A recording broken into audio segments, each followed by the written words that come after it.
Hi guys, I'm Lacey Friesen and welcome to another week of Crossing Home.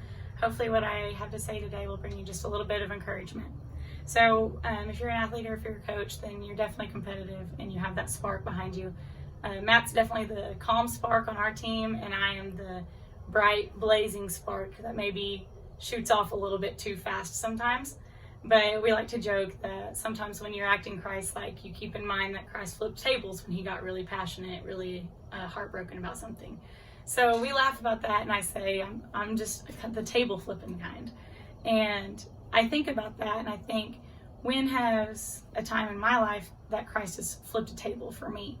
That he's gotten to that point where he's really had to get my attention, get me back on his route by flipping a table. And I've had that point in my career before where I had to be steered back, and the only way he could do it was just to show how passionate he was about what I needed to be doing that I wasn't doing at the time. And here's the impact of that compared to where I am right now, is I have a deep love for what I do and who I do this job with. And I heard this phrase the other day from my preacher, and it just really stuck to me because I saw that this right here is the fruit from Christ flipping that table, from him like pulling the rug out from under me, getting me right back on that path that was for his purpose and for his will for my life. So he said, love cures people, both those who receive it and those who give it.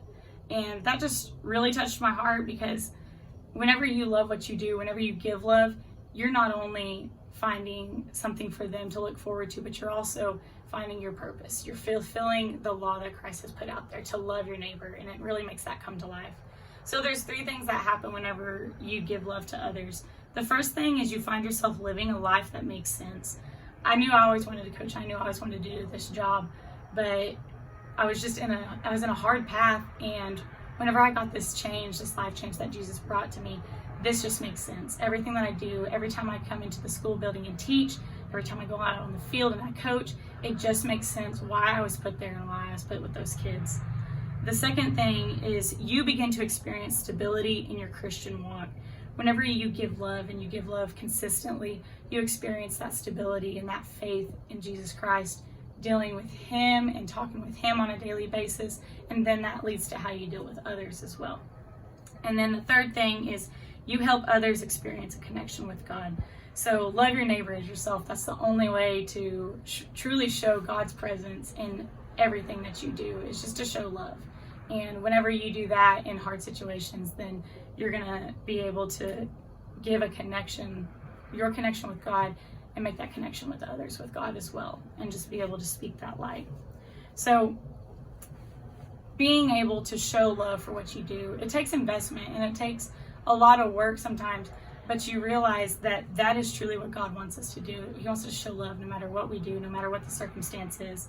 And then we also talked about this verse that same day at church when our preacher was talking about this. It's 1 Peter 1:22. It says, having purified your souls by your obedience to the truth for sincere brotherly love, love one another earnestly from a pure heart.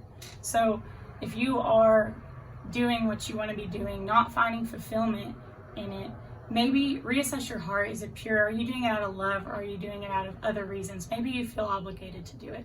Maybe it's just something that you feel that stress you have to perform at this high level. Find that love for it. Find that purpose, why Jesus has put you in that situation, and go after it with all your heart. That's all I have for you. Pretty short and sweet, but that was just extremely encouraging to me, and I wanted to share that with everybody else. Y'all have a good weekend.